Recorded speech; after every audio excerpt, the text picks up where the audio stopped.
It's not every day that I'm starstruck, but I have to say I'm a little bit starstruck right now.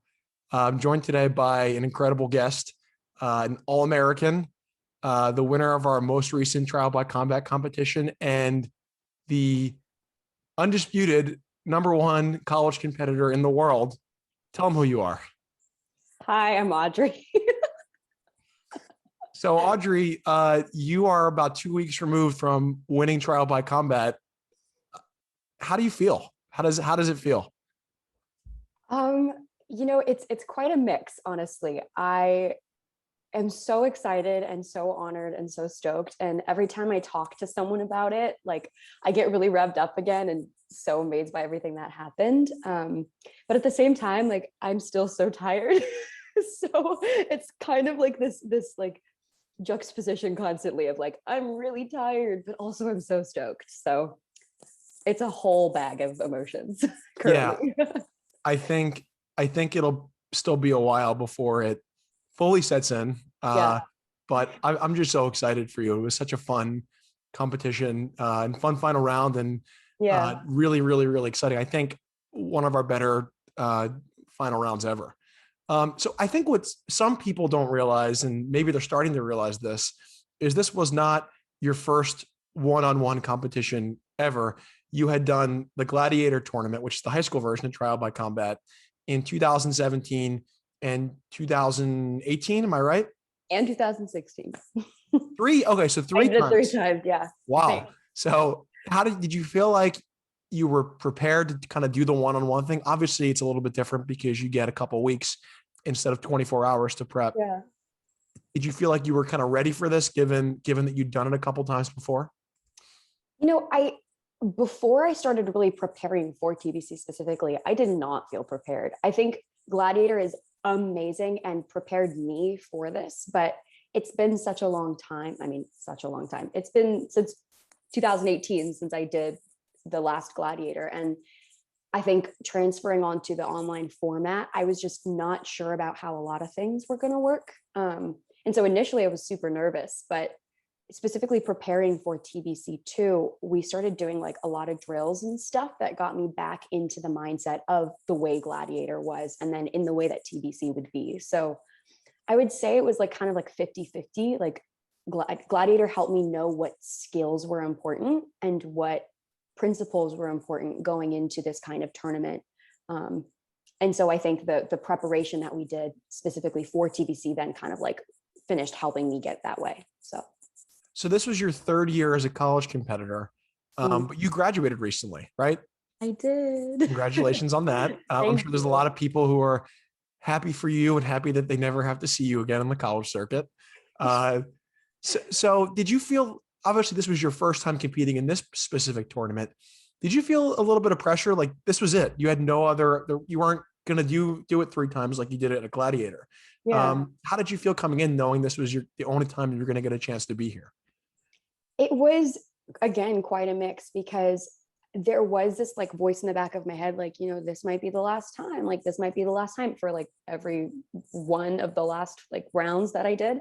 But I don't know, I really tried to be intentional with this tournament because when I came back to Gladiator in 2018, after I'd won the year before, I was wrestling so much with that kind of pressure of being perfect and doing everything right and making sure that like I was meeting expectation. And so I think that experience was really formative for me in recognizing like when I'm going to a tournament, I'm going to go in that tournament with the mindset of enjoying myself and just trying to be my best without the pressure of winning, so to speak.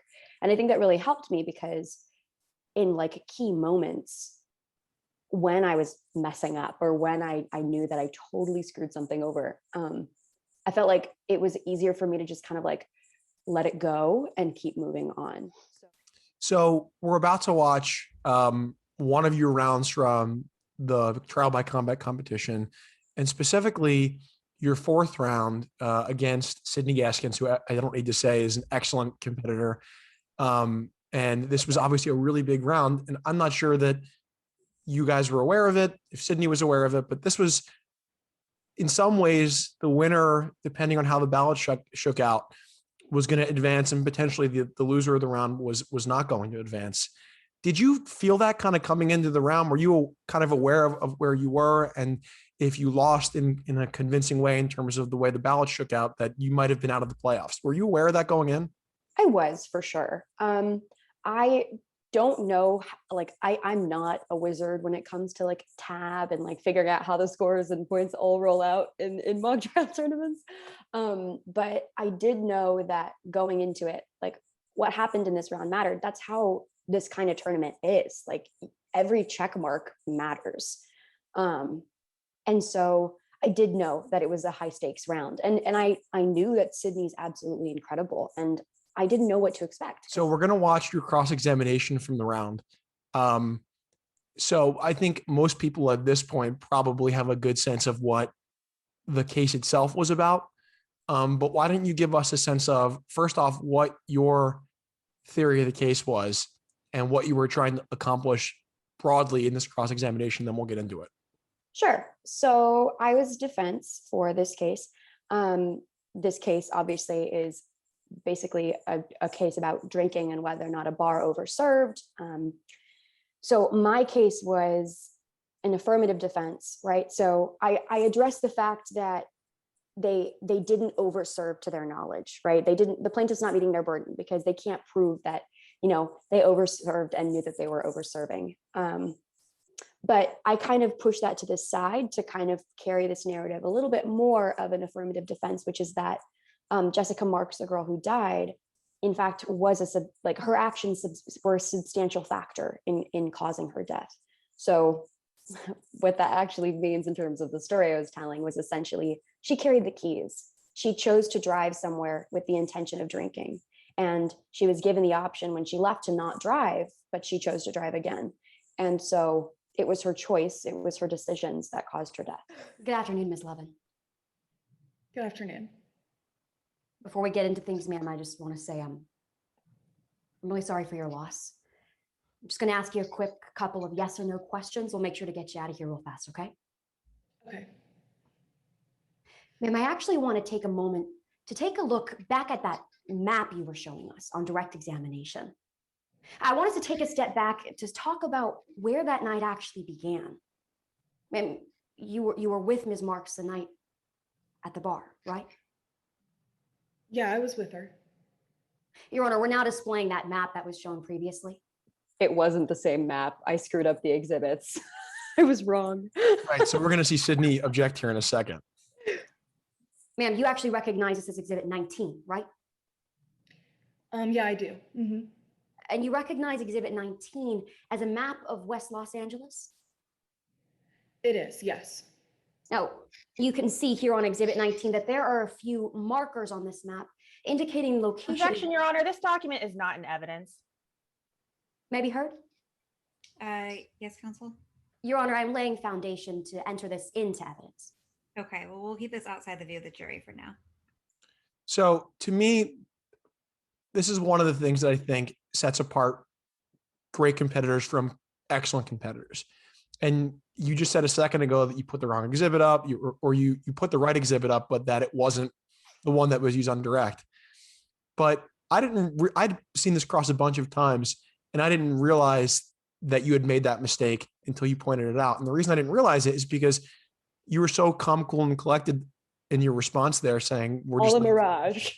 Right, totally. Smoke and mirrors. And that is so important. Always act like you're winning is one of the most important things. Totally. And kudos to you. I mean, that was, you didn't let it hurt you. I thought that was really good. Thank you. Ma'am, you see some markers on this map indicating locations that you and Ms. Marks went on March 24th, right? Yes, I do. It looks to be a fair and accurate copy of a map. It is, yeah. Your Honor, defense requests to move exhibit 19 into evidence. Any objection? No objection, Your Honor. Okay, so admitted, you may publish now. Yes, Your Honor. Ma'am, let's zoom in. Because the night that you were with her on March 24th, you and Ms. Marks spent some time at her Airbnb, right? Yeah, that's right. That's where she was staying while she was visiting me. Her Airbnb was in Brentwood? Yeah, it was. Her Airbnb is indicated with a blue marker on this map. It looks to be, yeah. We were so excited about Now lighting you it also up. We So thought we were magicians. My second chair is amazing, and we were so excited about lighting up the map. yeah, I'm a sucker. I'm a sucker for good tech. Yeah. And I have like that. She's amazing. when I saw you guys do this highlight thing, whatever, I don't like. I still want to know. Like, how did you guys do that? Is that a thing on No. PowerPoint? I think I don't know. We have to Camille Schaefer, you guys. Camille Schaefer, living legend. She's such good tech, and she took all of her inspiration also from Andrew Moon, who did our tech, a lot of our tech stuff during the regular year. I think it's just like she did like a circle. I'm literally giving away secrets. I think it's like a circle, and it's like you make it transparent or whatever. And so she just made a transparent circle show up over. This is all guess. I have no idea, but that's what I think happened. That's what I remember seeing happen. So Yeah, and it's just like I was so mesmerized by this little light up thing. I'm so glad. Uh, so it's true. Like that's the thing.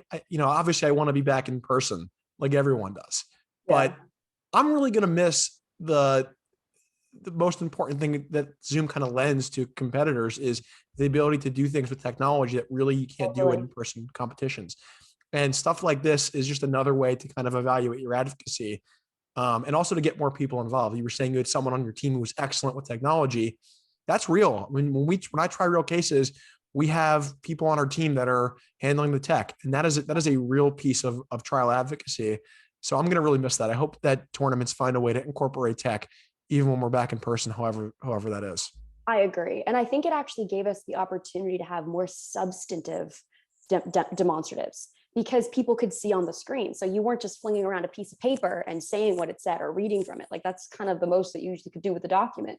Like here you can highlight and zoom in and like circle. So Right. I thought it was great. I also think for Zoom mock trial, having it light up was so exciting for me. And it was like this moment of encouragement, like, oh, it went okay. Like it's okay. Right. And so it like boosted my confidence as I went for sure. Yeah. I mean, when my teams competed this year, I was pacing around my living room right here, waiting for all right, now the call out's got to pop up. Come on, click the button, Ryan. Like It's so hard. a nerve-wracking couple of seconds.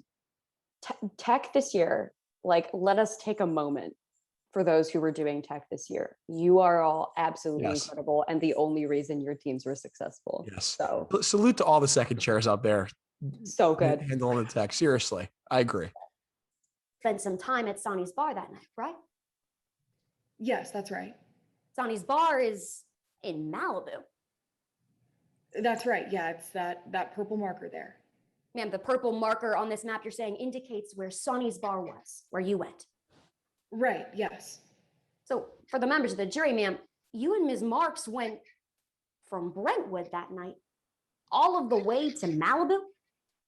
Can I pause? Yeah, that's right. Tiniest thing, watching this back because it's different. I'm so mad that I went like this because it's like this. My hands, okay, this is so specific, but my hands, I'm directionally saying that they went in the opposite direction. So it's like visually confusing. Okay, sorry, had to address it. No, it's the really, elephant in the room. it's really tough because one of the things that you have to be cognizant of, first off, is that on Zoom, the people that are watching you, the exhibit on the screen is to your right. And so to the extent that you're interacting with it, you need to be interacting with the right side, right? So that's kind of the first thing, but it can be really tough to keep all the orientation straight about how's it look on the screen with my hands. I mean, that is really difficult. Really and more hard. importantly, it is something that you do not have time to talk about No. when you prep for this round. Like you just don't. Well, then I want to talk about the decisions that were made once you arrived at that bar in Malibu. Now, ma'am, you actually got first to the Airbnb around 7 or 8. Yes, I did. At the Airbnb, you and Ms. Marks had some wine together. So do you think that you were faster at this competition than you normally are? Yes. Yeah. How much time did you and your amazing coach spend on performance and kind of speaking and gesturing and all the kind of things that are separate and apart from the substance? So we didn't spend a lot of time with like gestures and such, which, you know, I think I always benefit from that, but again, time. So what I did was the kind of system that we did, and I'm gonna hopefully remember this, it's all a blur, you guys, was after like working and memorizing the cross, essentially what I would do is I would, I don't remember what order I'd do it in, but basically I would do the cross 2 times and get crossed. So I'd have the experience from the witness perspective and know how to fight. And then knowing that, I could then do the cross and be wary of fights and do it twice to make sure I remembered it. I actually did this cross a few times because I would practice that certain pockets a couple times, right? So that first pocket with the map, I had to practice because it was with a demo and I always forgot how to do it. So I actually practiced parts of this cross more than other material probably, which is, you know, interesting to think about, but. Right. But in all the things that are kind of happening at once, the fatigue of this competition, trying to remember your words, which is tough. Your brain can only do so many things at once. And so you speed up, which for someone like you, who is, I would say, one of the best, if not the best performers in the country, you just do things that are uncharacteristic, which is in this situation, I think speed up more than you would have. Totally. Oh my gosh. That's something I was thinking a lot about looking back at this, which is that I think when you watch these kind of rounds and when we're under such intense stress and lack of sleep, you see people's natural tendencies come out, right? So for me, I talk really fast when I'm not thinking about it. I also had like probably a bit of a Red Bull before 8 a.m. that morning because I was so dead. And I don't drink Red Bull, so it was a lot. And when I get nervous, I talk faster, right? And I remember in the moment realizing I'm talking too fast. I need to slow things down. And I don't remember exactly which moment it was in this cross. It might have happened a few times, but I always think it's interesting to notice, like you can tell when a competitor realizes that they're doing one of those ticks. Right. And I do a lot of them. Like my hand gestures get really weird when I'm not thinking. I do this one a lot. It's like, why are you doing that? And I say ma'am a million times. So I'm just gonna throw that all out there. It's like that game where whenever you hear someone say the word, you take a shot. That's what this really is. Every time I say ma'am or sir. Oh I do want to talk about ma'am in a second. That was it's on my list to ask you about. It's I'm so sorry, embarrassing. Got to do it. It's so embarrassing. Yeah, she had a glass. I had one too. You remember her having 1 or 2 glasses, actually. Yeah, just some glasses of wine. And I around want to just watch that back for just a second. That exchange, because that's a subtlety that I don't want to be lost. Yes, I did. At the Airbnb, you and Ms. Marks had some wine together. Yeah, she had a glass. I had one too. You remember her having 1 or 2 glasses, actually. Yeah, just some glasses of wine. So, Abby, first off, shout out Abby Branham, former gladiator champion, just an incredible competitor, friend of the show. I'm really excited to see what Abby does next year. And she was only a sophomore at this competition. Oh my God. And I thought she was a really good witness. So first off, shout out Abby for being incredible and having an incredible season. But you had an interesting exchange there that I think was probably lost on most people who watched it. But if you watch this back a few times and you pay attention to what just happened, Abby says that the decedent had 1 drink at the apartment, and you come back and correct her and say actually it was 1 or 2, right? Which is important for your defense in this case, that the decedent chose to drink beforehand. So, and let's also keep in mind that this competition this year, I think in terms of the fact pattern, was a little bit more difficult than years past for no other reason than the depositions were like 40 something pages. They were huge. And so to have the wherewithal, being exhausted as you were, this only being the second time that you've done this crossing around, to correct Abby, to be listening to Abby and then correct her in the moment. I mean, why were you so confident that you were correct and Abby had said something that was wrong in that exchange? I knew the line. I mean, so the way I do crosses now is very different from when I first did it. When I first started doing mock trial in high school, it very much was like, okay, memorize the script and perform it. And I think that that's a really good tool for building your foundation. But for me now, the best method that I have for crosses, like I remember in intense competitions, like at nationals, for example, where you just don't have a lot of time. I specifically will make sure I know lines, right? So like, that's how I did the expert cross in the final. I was like, okay, I know this line and I know how he says it. And I know this line and I know how he says it. And so that opens up the opportunity for me to, discern where a battle might come up and then be prepared for it to react. And I did have a moment here where I was like, I don't know if it's going to be the right choice to argue with this because I don't want to lose my credibility at the beginning of the cross. But I felt like in the moment where my mind went was, it's such a small thing and it's such a quick thing. And I know the line and it's important because the subtle theme there is that this witness has no idea what's going on that night. It like kind of plays into the theme of like her lack of credibility in terms of knowing how many drinks Jessica had.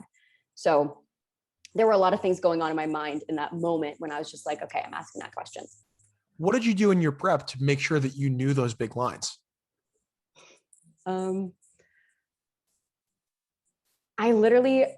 know. It's probably just the witness prep itself of like, as a witness, I need to know where the key details are. I think when you have experience doing a lot of cases, you kind of start understanding like what those key facts are and where they're going to maybe raise questions in trial, right? So the biggest thing for me is literally right before the cross, I have my lines. So what I'll do sometimes is like during the direct even, I'll like on Zoom, what I'll do is I'll copy paste the line and put it in a notes doc. And then before my cross, I'll just look at the notes doc, close it, do my cross. So. Right.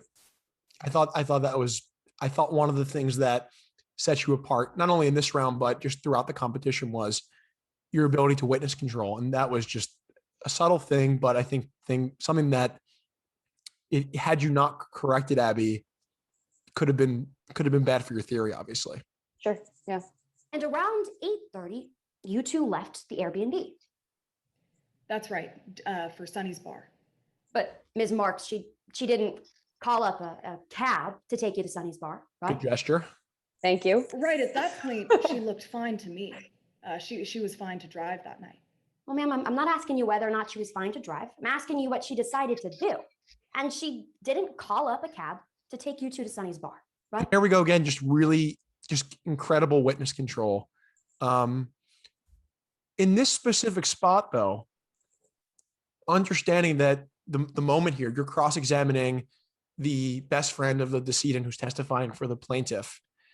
And Abby portrayed this, I think, well, sympathetically, but not over the top in a way that the scoring judges were going to be put off by. And I thought she did a really nice job of towing the line between I'm sympathetic and sad versus I'm over the top. Totally. How much did you, when you were crafting this cross, how much did your team consider that it might come off as too much or too aggressive with this witness? Were you cognizant of that? And if you were, how did you kind of combat that? Oh, always. When I'm doing crosses in general, the first thing I'm considering is what kind of witness is this, right? Because, there's always like the standard set of witnesses. You have the character witness where you're just gonna probably stray from your script a lot and just engage and have fun and play with the witness. There's a sympathetic witness where you're towing that line of like staying firm but sensitive, and then experts and that kind of thing.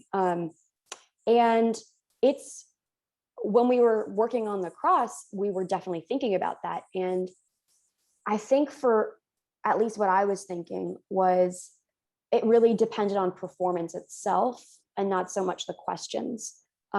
Because I think if you write in questions, assuming where the emotion is going to be, it's very, very easy for there to be a disconnect between you and the witness because you can't determine what that witness's choice is going to be in the moment.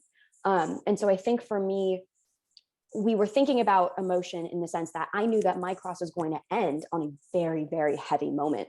And I knew that their direct probably ended on a heavy moment. And so what we were trying to figure out was like how to navigate this and make sure I deliver across and get back to that heavier moment without it just being static or the same the whole time. So that was a big reason we started with the map, is it was kind of like a refresh for everyone of, okay, here is a non-emotional, non-polarizing map. Like, Right. Let's take a kind of- breath. Right. let's take a breath. It's kind of like, okay, whatever, it's a map. And that kind of set me up so that I could get into the emotion of the night. But I think in this moment, I let go a little too much and I got a little too intense with the witness. And so looking back, I probably would have at least delivered this a little more sensitively, with less words.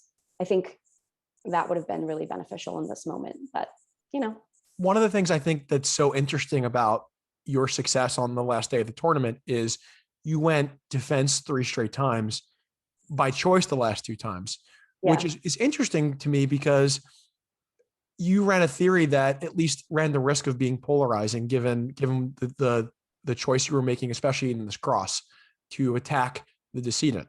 Yeah. And I think, setting aside what the numbers are, and I think the numbers back me up on this, but just looking at it kind of logically, the plaintiff, I think, is objectively correct, looking at the fact pattern.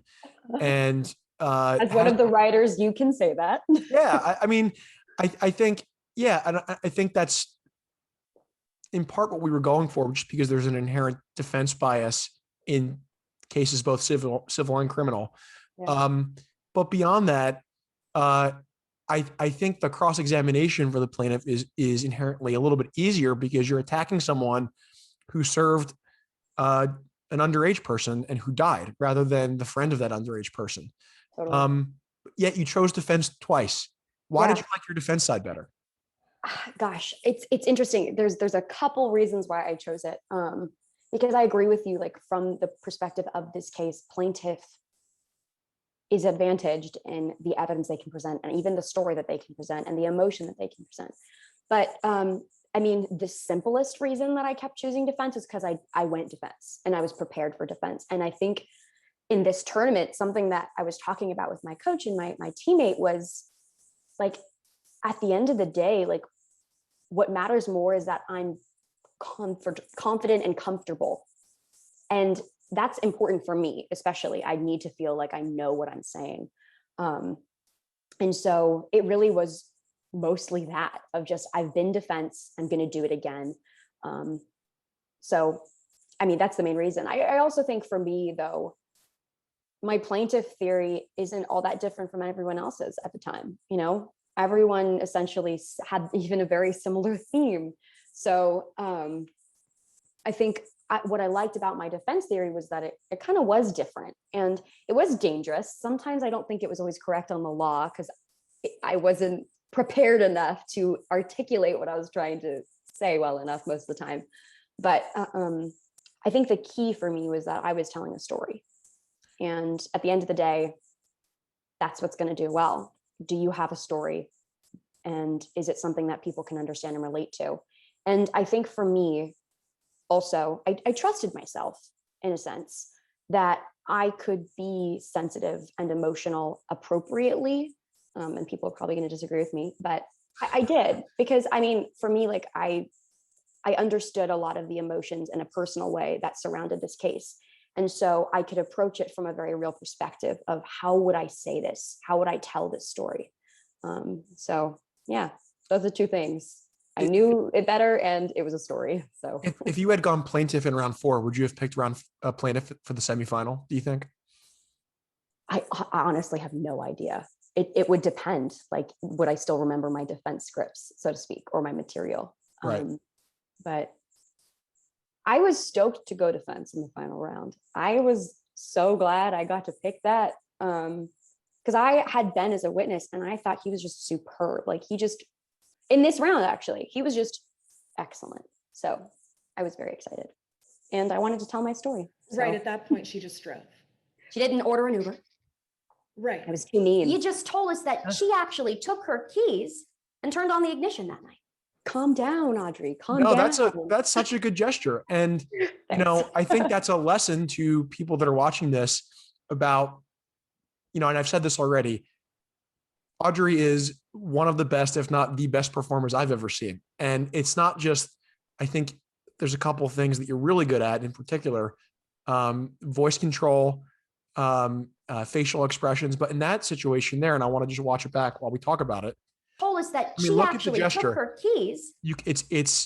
It's a big gesture, so you can very easily see it, right? Mhm. And And turned on the ignition that night. you do a nice turn of the ignition there. And it's also goes right in line with your theme. Your theme was she carried the keys, which I thought was Yeah. an effective theme. And We talked about this gesture. This was a gesture we talked about because we Yeah. knew it would be coming up a lot. So yeah, I almost wanted to see you do it even more in this cross. And obviously you don't want to force it in places where it doesn't fit, but yeah, I think you do it one more time towards the end of the cross. And given your theme, I just thought it was a really, really effective gesture. thank you. Yeah, she did on the way there. Mhm. She drove to Sunny's bar. And that's a great gesture too, for the same reason. I mean, it's subtle, but it's On the way big. there. Mhm. She drove It's like a to shift. Sunny's bar. Right. It like indicates that there's a She shift. did. See, that was a tired And gesture. she was behind the but wheel whatever. as you two headed to go get some drinks.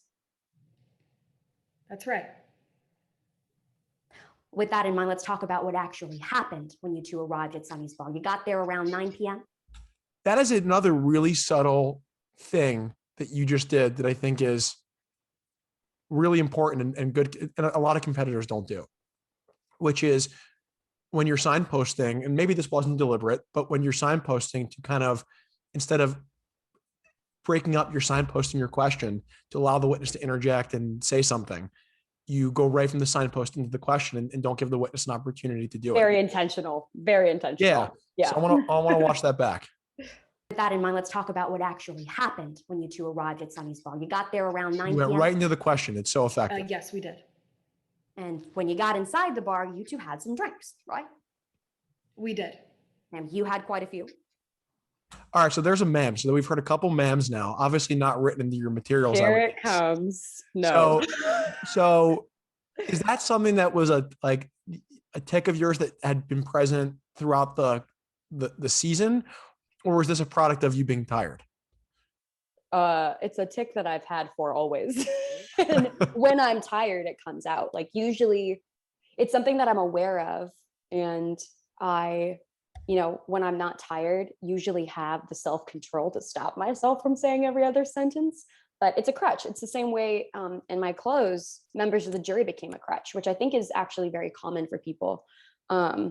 It's just like, it really just, it's a crutch that I lean on. And when I'm tired, I say it every other sentence, because for me, it's almost a grounding point of like, okay, it's a person and I'm folksy and comfortable, Yep. but it's too much. It gets so distracting. Oh my gosh. Well, Yeah. it's It's interesting because I just watched back a part of my final round because I was watching back a part of it, and actually I was watching back the expert cross, and I was just thinking, every time I said sir, if I just let that be a pause instead, it would have been so much more effective. And I think that's the point, is pauses are so effective in communication and in advocacy specifically, and on a cross specifically. And that sir takes up the space of it, because my mind is feeling that there needs to be a pause there. But in that moment of being tired, I'm like, I have to keep talking. I have to keep talking. So. Right. And and especially in a competition like this, it's a opportunity for you to give yourself a second to remember what's coming next. Yeah, And imagine that. Right. Exactly. I know. And in reality, like you said, I think an effective or an important takeaway here is that second where nothing is happening, right? And it's silent, is fine. Nobody cares. And it sounds good, actually. Oh, it's good. It's Yeah. good. Yeah. I mean, it's showing you are in control of that courtroom, and that's something I think you kind of lose a little bit via Zoom. That is one of my favorite things about mock trial and in person, is you can tell when you have that pin drop silence, and that's powerful. Every single person in that room is acknowledging that you are the person whose words matter. So, yes. Agreed. I wouldn't say quite a few. I had some drinks at the bar though. Yeah. Ma'am, on direct examination, you told us that you had wine and beer, right? That's right. You also had some shots that you didn't mention. I had one shot. Yes. So were the shots questions written into your script? Talking about the drinks weren't.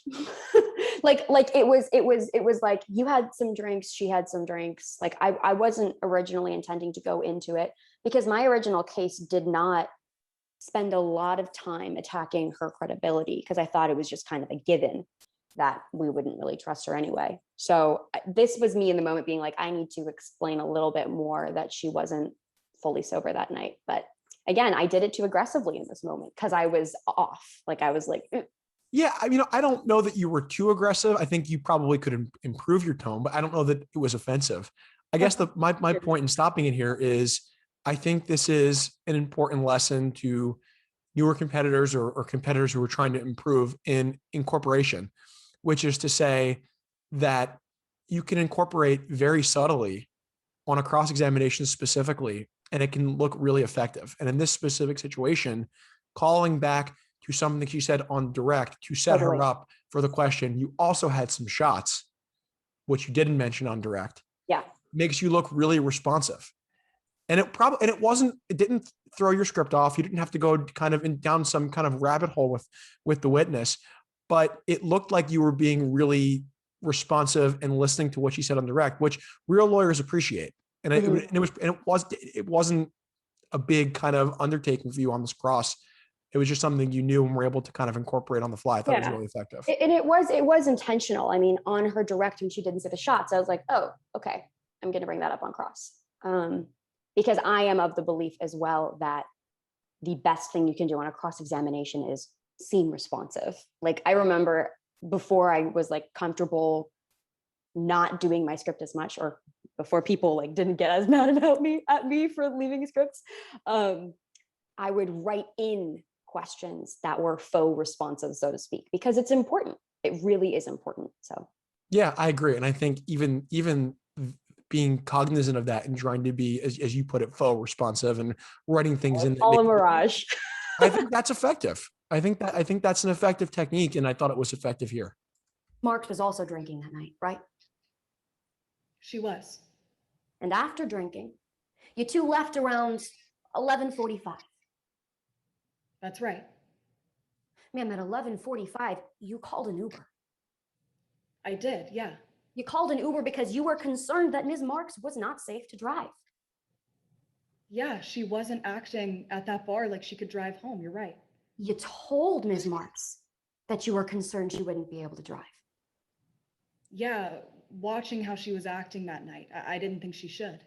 Your emphasis on the word "told" there is so good, and really in this whole section, your voice control, which I think Audrey is your best quality. Your natural voice control is something that competitors, and I worked really hard at when I was a competitor, and I'm sure you've worked hard at it too, but it's just so good, and specifically in this section, it's really good on that one question in particular. You told Ms. Marks that you were concerned she wouldn't be able to drive.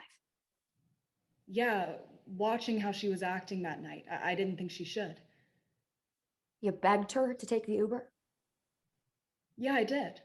Ma'am, on direct examination, you told us that you told. All right, so I have a public service announcement, and I have more of a request. So I'm looking at you, administrator of mock trial memes for salty teams or whatever other meme accounts there are on the internet. Somebody, okay? Somebody needs to meme or whatever Audrey and the small legal pad, okay? You want to know Somebody. something hilarious? I do. I didn't have a pen or pencil. I forgot it before the round started. I fake wrote on that notepad, Phil. I fake wrote on it. There was nothing written there. Yeah.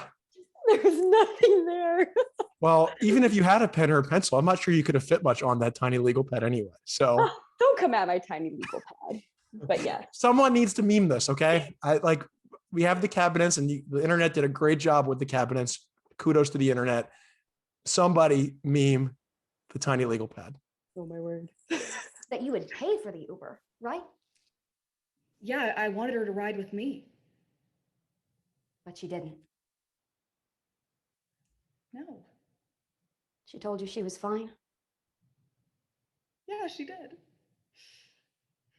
Ma'am, when you got in that Uber, Jessica Marks took out her keys. Amazing gesture. the key, call back to the keys. You're in the Uber. So we can see this witness looking directly at the decedent with the keys in her hands. It's so good. Now, if I'm going to be critical for a second, because this has been a really good cross and I've been very complimentary so far. I'm going to be critical. Ready? Please. Yes. I would have ended the cross right here. Yes. Correct. Yep. For a couple of reasons. One, this is your theme, first and foremost. To end on the keys, that's your theme, number one. Number two, the questions that follow this about her driving away and dying, I don't know that you could have anticipated Abby was going to give you as much pushback as she ended up giving you, but it's never going to come across super well to ask the sad witness about the sad event, about the actual death that comes with the sad event. And so, did you think about that? I did. So locked in that you were just like, I'm going.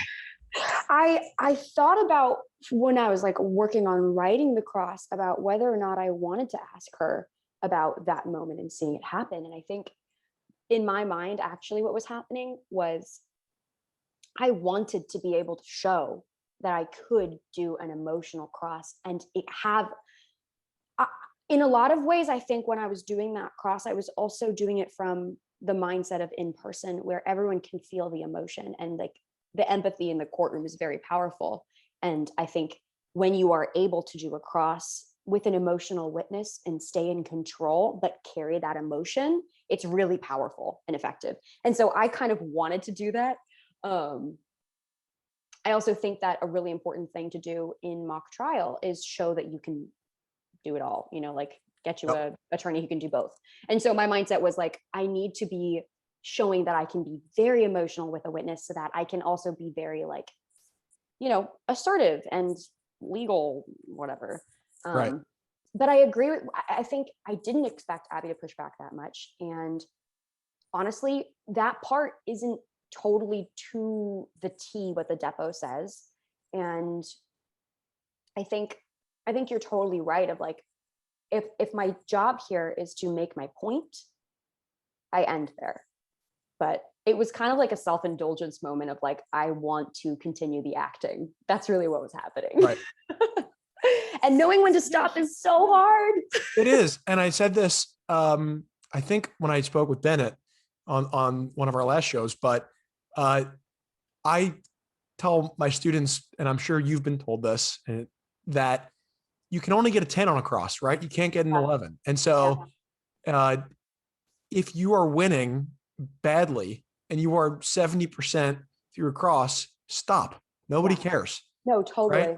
And I don't think this was totally that situation because I think Abby was doing a really good job. And I don't think you had a ton of moments where you were really beating her up because this isn't the kind of cross where that's going to happen. It's not like cross-examination of the bar owner where you're going to have those moments. This is a tough cross to have those kind of moments. If you had an impeachment in this cross or something like that, that'd be different. But you had such a good moment with the keys thing. I think I would have just sat down. Yeah. See, for me, and I think what was going through my mind, just this last thing is that I felt like I wasn't confident that it was a good cross yet. And I knew that emotion part was going to be memorable. And this isn't even a battle for a 10. It's a battle for a check mark. Right. And because I'm the first cross, I got to make sure that it is memorable and that it's going to be still in their minds when they're then seeing Sydney cross the defendant, which I knew was going to be really good.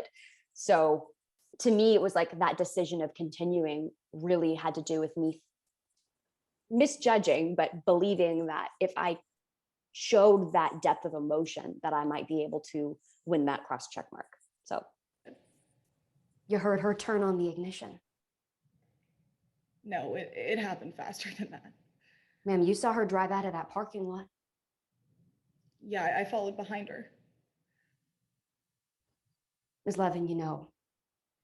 And she Great died pause. on her drive home. Of course I know that. Really smart. I think that's a really smart answer by Abby. Because I didn't think your tone was, I thought your tone was really good actually. And your facial expressions, like all of it, I thought was sympathetic and not aggressive and all of that. But really smart answer by Abby to kind of make an attorney who's not coming off like a jerk kind of seem like a jerk by like, of Totally. course, of course, I Yeah. know that. Why are you making me relive that moment again? Totally. So I kudos to Abby. Yes. Thank you for your time, ma'am. One other thing, I'm sure everyone who's watching is like, Phil, please stop pausing this. You are a master of the head nod, right? An effective head nod on a cross, when not overused, and I don't think you overused it because we haven't talked about it yet, can be really, really effective. Yeah. So watch it here. I know that. Love it. Thank you for your time. It's kind of like the face you make when you like see someone in your office that like you don't quite want to say hi to, but you want to acknowledge them. You're like, it's kind of like what you do in that moment. I just love how that is a very real, like that's the way you just told that was a memory, Phil. You had that moment. Yeah, I do. It's like, it's, walking down the hallways every day and just seeing someone who like sort of know their name, but like not really, they just started. And I'm just like, that's kind of like what the head nod looks like. I love that. How did you feel when you sat down after that cross? Oh gosh, I sat down. I was still standing. Fair. I actually, I think after that cross, I was a little uncertain because of the pushback at the end, and I wasn't super sure how I came across. And so I was a little bit nervous that I came across too aggressive. And I also I get really self-conscious, right? So after that cross, I was like, did I actually make a point? Like, this is the thing, is it's a story cross. It's not a proving something cross. And so I always get a little nervous after those because some people just only like the I'm proving a point crosses. So, but I do remember after it, I was feeling the emotion of the cross, like actually. And so I was kind of like a little glad that I felt like I had presented the emotion well.